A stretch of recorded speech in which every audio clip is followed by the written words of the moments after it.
Chefs ডিজায়ারের টিমের পক্ষ থেকে আপনাদের সবার মঙ্গল কামনা করে আমন্ত্রণ জানাচ্ছি আপনাদের এই চ্যানেলের রান্নাঘরে। চলে আসলাম আরও একটা হায়দ্রাবাদের রেসিপি নিয়ে। আজ আমি আপনাদের সাথে শেয়ার করব নিজামি দম চিকেনের রেসিপি। অথেন্টিক নিজামি দম চিকেনে বিশেষ কিছু মশলা ব্যবহার করা হয়, আর এর রান্নাও করা হয় বিশেষ পদ্ধতিতে। আমাদের এই চ্যানেলে আপনারা যেসব রেসিপি পাবেন কোনোটাই ইউটিউব দেখে শেখা না, সবগুলি রেসিপি কোনো না কোনো শেফের কাছ থেকে শেখা। আমাদের এই চ্যানেলের সবসময়ের চেষ্টা আপনাদেরকে অথেন্টিক রেসিপিগুলি দেবার। অথেন্টিক রেসিপিগুলি যদি আপনারা একদম ঠিকভাবে পেতে চান তাহলে ভিডিওগুলি সম্পূর্ণভাবে দেখবেন। অনেক কথা বলে ফেললাম, চলুন শুরু করে দেই আজকের রান্না। নিজামি দম চিকেন তৈরি করার জন্য আগে আমরা একটা পেস্ট তৈরি করে নেব। পেস্ট তৈরি করার জন্য আমি একটা ফ্রাই প্যানের ভিতরে নিয়ে নিচ্ছি কাজু বাদাম। এখানে 25-26টার মতো কাজু বাদাম আছে। একেবারে গোটা কাজু বাদাম, দেখুন একেবারে গোটা কাজু বাদাম। এই কাজু বাদামগুলি র কাজু বাদাম, রোস্টেড কাজু বাদাম না। কাজু বাদাম ছাড়া লাগবে কাঠবাদাম বা অ্যালমন্ড। এখানে 35-36টার মতো কাঠবাদাম আছে। কাঠবাদামগুলিও কাঁচা কাঠবাদাম, ভাজা কাঠবাদাম না। খোসা ফেলার কোনো দরকার নেই, কাঠবাদামগুলির খোসা সহই আমি বেটে নেব। লাগবে শুকনা নারকেল। এখানে 1 কাপের মতো শুকনা নারকেলের টুকরা আছে। আপনারা যদি শুকনা নারকেলটা না পান তাহলে ফ্রেশ নারকেলটা ছোট ছোট এভাবে টুকরা করে নিয়ে তারপরে ওভেনে বা চুলার নিচে দিয়ে শুকিয়ে নেবেন। এখন এই কাঠবাদাম, কাজু বাদাম আর শুকনা নারকেলটা তেল ছাড়া আমি হালকা ভেজে নেব। নিজামি দম চিকেনে আরও 2টা উপকরণ এই সময় এই কাঠবাদাম, কাজু বাদাম আর শুকনা নারকেলের সাথে ভেজে নেওয়া হয়। সেটা একটা হলো পোস্ত আর একটা হলো চিরঞ্জি। আমি যেখানে থাকি সেখানে পোস্ত বিক্রি হয় না, আর চিরঞ্জি আমি আজকে পাইনি। চিরঞ্জির স্বাদ একেবারে কাঠবাদামের মতো, তাই আমি কাঠবাদামের পরিমাণটা একটু বাড়িয়ে দিয়েছি যেহেতু চিরঞ্জি পাইনি। আপনারা যদি পোস্ত আর চিরঞ্জি পান তাহলে 1 টেবিল চামচ পোস্ত আর 1 টেবিল চামচ চিরঞ্জি এই কাজু বাদাম, কাঠবাদাম আর শুকনা নারকেলের সাথে একসাথে ভেজে নেবেন। আর তখন আপনারা চাইলে কাজু বাদাম থেকে 5টা কাজু বাদাম আর কাঠবাদাম থেকে 5টা কাঠবাদাম কমিয়ে দিতে পারেন। চুলার জাল আমি খুব আস্তে করে দিয়েছি। এই আস্তে জালেই আমি কাঠবাদাম, কাজু বাদাম আর নারকেলটা ভেজে নেব। এভাবে নেড়ে নেড়ে ভেজে নেবেন, তাহলে ভাজা সব দিকে ঠিকভাবে হবে। প্রায় 7-8 মিনিট আমি ভেজে নিলাম। এখন আমি চুলা বন্ধ করে এগুলি পেস্ট করে নেব। পেস্ট করার জন্য আমি কাঠবাদাম, কাজু বাদাম আর শুকনো নারকেলটা ব্লেন্ডারের জাগের ভিতরে নিয়ে নিচ্ছি। সামান্য পানি দিয়ে এটা আমি পেস্ট করে নেব। যতটুকু পানি না দিলে পেস্ট হবে না, ঠিক ততটুকুই পানি দেব। কাজু বাদাম, কাঠবাদাম আর নারকেলটা আমার পেস্ট করা হয়ে গেছে। এখন আমি মুরগিতে মশলা মাখাবো।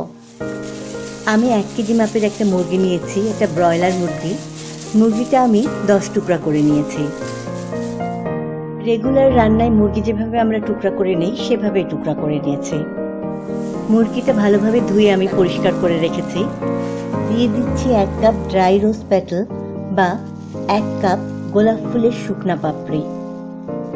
গোলাপ ফুলের শুকনা পাপড়ি যেখানে মশলা বিক্রি হয় সুপারমার্কেটগুলিতে সেখানে পাবেন। গোলাপ ফুলের পাপড়িটা এভাবে হাত দিয়ে গুঁড়া করে তারপরে দেবেন। আপনারা যেখানে থাকেন সেখানে যদি রোজ পেটাল বা গোলাপ ফুলের পাপড়ি কিনতে না পাওয়া যায় তাহলে আপনারা নিজেরাই গোলাপ ফুল কিনে নিয়ে তারপর তার পাপড়িটা শুকিয়ে নিয়ে এই রান্নায় ব্যবহার করতে পারেন। তবে এই রান্নায় কিন্তু গোলাপ ফুলের পাপড়িটা লাগবেই। ফ্রেশ পাপড়ি না, শুকনা গোলাপ ফুলের পাপড়ি। আপনারা যদি এই গোলাপ ফুলের পাপড়ির বদলে গোলাপ জল দিতে চান তাহলে কিন্তু হবে না, আপনাকে গোলাপ ফুলের পাপড়ি নিজামি দম চিকেনে দিতে হবে।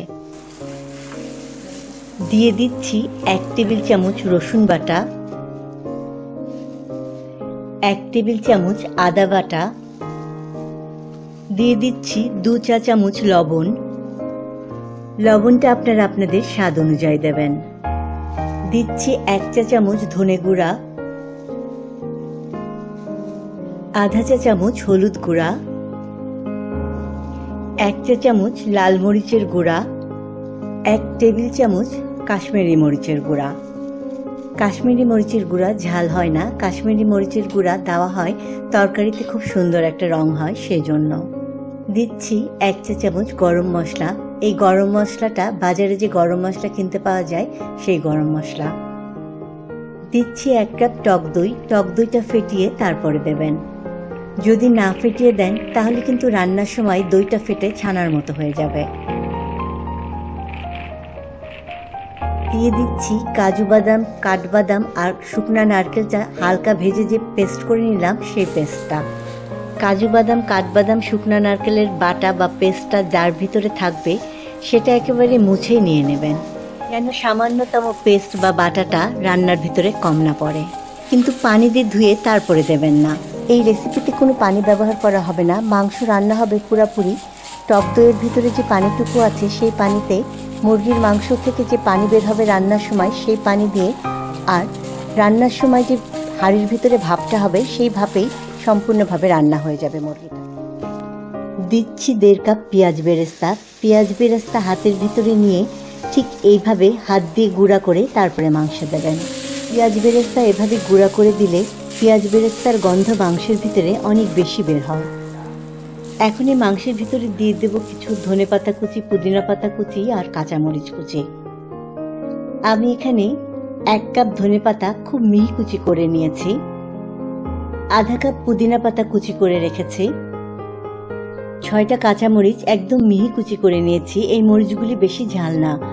আপনারা যদি একদম অল্প ঝাল খেতে চান তাহলে মরিচের পরিমাণটা কমিয়ে দেবেন। এখন এই ধনেপাতা কুচি, পুদিনা পাতা কুচি আর কাঁচামরিচ কুচিটা আমি মাংসের ভিতরে দিয়ে দেব। দিয়ে দিচ্ছি ধনেপাতা কুচিগুলি, পুদিনা পাতা কুচি, মরিচ কুচিগুলি। দিচ্ছি আধা কাপ ঘি। নিজামি দম চিকেনে যখন ঘিটা দেবেন, ঘিটা যেন ভালো কোয়ালিটির হয় সেটা খেয়াল রাখবেন। মাংসের ভিতরে আমাদের কিছু গরম মশলা দিতে হবে। গরম মশলাটা আমি একটু আধা ভাঙ্গা করে নিয়ে তারপরে মাংসে দেব। এই জন্য একটা হামানদিস্তার ভিতরে আমি নিয়ে নিচ্ছি 20-25টার মতো গোটা কালো গোলমরিচ, 2টা বড় কালো এলাচ, 8টা ছোট এলাচ, 1.5-2 ইঞ্চি লম্বা 3-4টা দারচিনি টুকরা, একটা তারা ফুল বা মৌরি ফুল, 8টা লং বা লবঙ্গ। দিচ্ছি একটা ছোট জায়ফলের অর্ধেক, এখানে 1 চা চামচের মতো জায়ফল হবে। এখন এই গরম মশলাগুলো আমি আধা ভাঙ্গা করে নেব। আপনারা যে কোনো খাবারে যখন গরম মশলা ব্যবহার করবেন, গরম মশলাটা যদি এভাবে আধা ভাঙ্গা করে দেন তাহলে গরম মশলার গন্ধটা অনেক বেশি বের হয়। গরম মশলাগুলি এই যে এরকম আধা ভাঙ্গা করে নেবেন। এখন এই আধা ভাঙ্গা গরম মশলাগুলি আমি মাংসের ভিতরে দিয়ে দেব।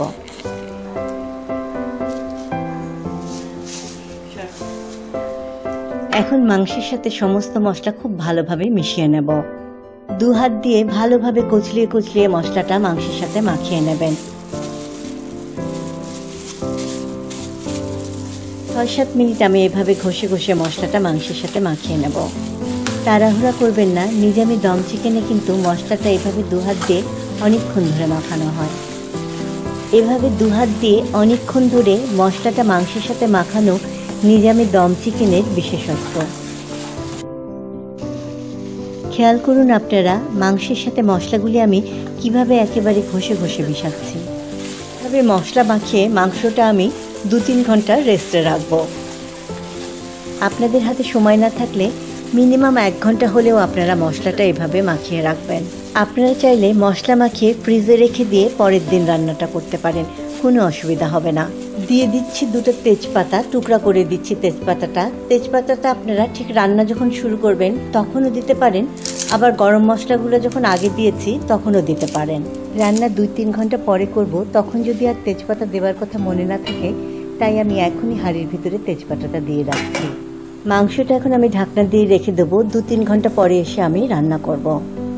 9 ঘন্টা পরে আমি রান্না করতে আসলাম। আপনাদেরকে বলেছিলাম মশলা মাখানোর পরে 3 ঘন্টা পরে আমি রান্না করব, কিন্তু আমাকে একটা জরুরি কাজে বাইরে যেতে হয়েছিল, তাই মশলা মাখানো মুরগিটা আমি ফ্রিজের ভিতরে রেখে দিয়ে বাইরে চলে গিয়েছিলাম। প্রায় 9 ঘন্টা পরে এখন আমি ফ্রিজ থেকে বের করে নিলাম, রান্না করব। হাঁড়িটা এখন আমি চুলাতে বসিয়ে দিচ্ছি, চুলার জাল করে দিচ্ছি মাঝারি আঁচে। মাঝারি আঁচে আমি মাংসটা নেড়ে নেড়ে রান্না করব যতক্ষণ না পর্যন্ত মশলা থেকে তেলটা আলাদা হয়। এভাবে নেড়ে নেড়ে মাংসটা কষিয়ে নেবেন যতক্ষণ না পর্যন্ত মশলা থেকে তেলটা আলাদা হয়। দেখুন মশলা আর তেলটা আলাদা হয়ে যাচ্ছে। এখন আমি মাংসটা সেদ্ধ করব দমে দিয়ে। নিজামি দম চিকেন রান্না হবে একদম পানি ছাড়া। মাংস দমে রান্না করার জন্য হাঁড়ির ঢাকনাটা আমার খুব ভালোভাবে লাগিয়ে নিতে হবে, যেন ভিতরের ভাপটা একদম বের হতে না পারে। এই জন্য আমার আটা পানি দিয়ে মাখিয়ে ডো তৈরি করে নিতে হবে। আপনাদের হাঁড়ির ঢাকনাটা যত বড় সেই আন্দাজে আপনারা আটাটা মাখিয়ে নেবেন। পরোটার আটা যেভাবে আমরা মাখিয়ে নিই সেভাবেই আটাটা মাখিয়ে নেবেন, মথে নেবার কোনো দরকার নেই, শুধু মাখিয়ে নিলেই হলো। আটা পানির সাথে আমি মাখিয়ে নিয়েছি। এখন এই আটাটা আমি একটু লম্বা করে নিচ্ছি, হাঁড়ির ঢাকনাতে লাগাতে আমার সুবিধা হবে। আপনারা নিশ্চয়ই আগে দেখেছেন আমি কিভাবে দমে দেই। আমি আটাটা হাঁড়ির সাথে লাগিয়ে নিই। আজকে আটাটা হাঁড়ির সাথে লাগাবো না, ঢাকনার সাথে লাগিয়ে নেব। হাঁড়িটা যেহেতু গরম সেজন্য আমি ঢাকনার সাথে লাগিয়ে নিয়ে আটাটা তারপরে হাঁড়ির ওপরে বসিয়ে দেব। হাঁড়ির ঢাকনার উল্টা পাশে আটাটা লাগিয়ে নেবেন। আপনারা দেখুন এই যে হাঁড়ির ঢাকনার উল্টা পাশে আমি আটাটা কিভাবে লাগিয়ে নিচ্ছি। আমি হাতে সামান্য পানি নিয়ে নিয়েছি। এই আটার ডোটার উপরে আমি এই পানিটা হালকাভাবে লাগিয়ে দেব, তাহলে হাঁড়ির ঢাকনাটা হাঁড়ির সাথে ভালোভাবে লেগে যাবে। আটাটা লাগানো হয়ে গেছে হাঁড়ির ঢাকনার চারপাশে। এখন এটা আমি হাঁড়ির ওপরে বসিয়ে দেব। এই যে দেখুন এভাবে চাপ দিয়ে ঢাকনাটা লাগিয়ে দেবেন হাঁড়ির সাথে। আমি যে হাঁড়িতে রান্না করছি এটা অ্যালুমিনিয়ামের হাঁড়ি। হাঁড়ির তলাটা বেশি মোটা না, এই জন্য হাঁড়ির নিচে আমি একটা লোহার তাওয়া দিয়ে নিচ্ছি। আপনারা যদি লোহার হাঁড়িতে রান্না করেন তাহলে আর নিচে এভাবে তাওয়া দেওয়ার দরকার নেই। চুলার জাল এখন কমিয়ে আমি একদম মৃদু আঁচে করে দিচ্ছি। মৃদু আঁচে এখন এই মুরগিটা রান্না হবে 20 মিনিট।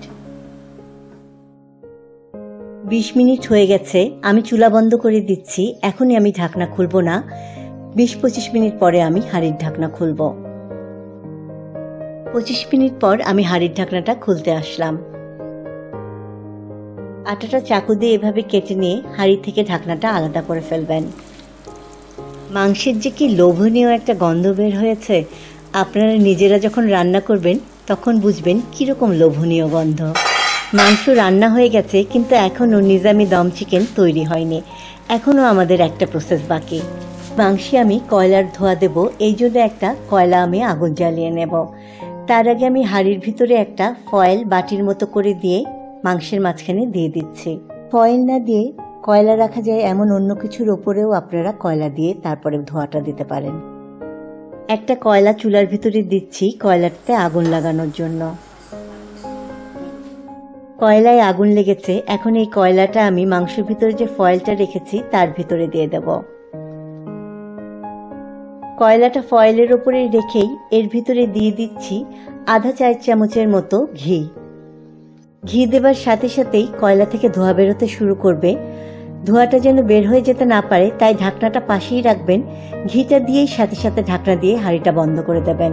এখন 15 মিনিট আর আমি ঢাকনা তুলব না, কয়লার ধোঁয়ার গন্ধটা ভালোভাবে মাংসের সাথে মিশে যাক, তারপরে আমি ঢাকনা তুলব 15 মিনিট পর। 15 মিনিট পর আমি ঢাকনা তুলছি। ঢাকনা তুলে নিয়ে কয়লা সহ ফয়েলটা মাংসের ওপর থেকে উঠিয়ে নেব। এখন আমাদের তৈরি হয়ে গেল নিজামি দম চিকেন। দেখুন মাংসের চেহারাটা কিরকম লোভনীয় হয়েছে।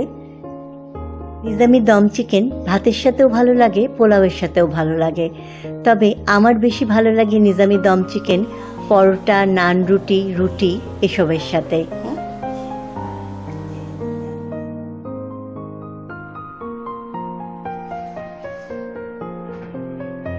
মাংসের গন্ধে তো একেবারে রান্নাঘর মৌ মৌ করছে। আর মাংসটা দেখুন কিরকম জুসি হয়েছে, কিরকম নরম হয়েছে। নিজামি দম চিকেনটা যদি এখনো আপনারা না খেয়ে থাকেন তাহলে রেসিপিটা অবশ্যই ট্রাই করে দেখবেন, ভীষণ ভালো লাগবে খেতে।